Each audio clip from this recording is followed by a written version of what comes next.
Dan juga sunat membaca 2 kalimah syahadah selepas selesai daripada mengambil wuduk.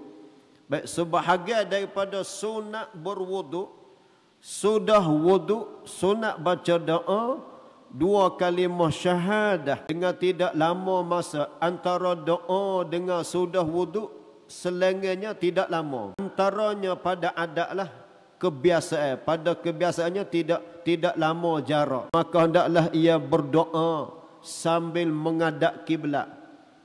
Berdoa menghadap kiblat, mengangkat kedua tangan. Ini adab-adab berdoa, mengangkat 2 tangan. Paras 2 bahu, dada menghadap kiblat, hati khusyuk serta matanya melihat ke langit. Artinya melihat ke atas. Melihat ke langit artinya melihat ke sebelah atas. Langit duduk atas, sebelah atas. Walaupun ianya buta, walaupun katalah seseorang tak dibuta, tengok ke langit juga. Itu bila doa selepas ambil wuduk. Apa dia doa? Asyhadu an la ilaha illallah wahdahu la syarikalah.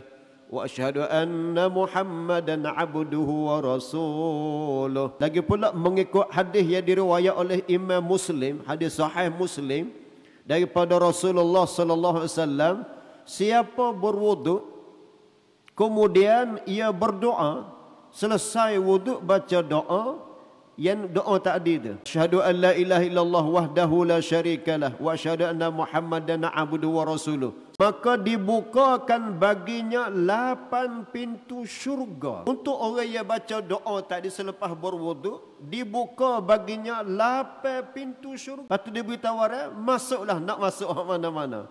Yang ia boleh masuk mana yang ia kehendak. Diberi pilih, nak pintu pertama ke, pintu kedua ke, pintu ke-8 ke, pilihlah mana-mana satu di antara 8 pintu.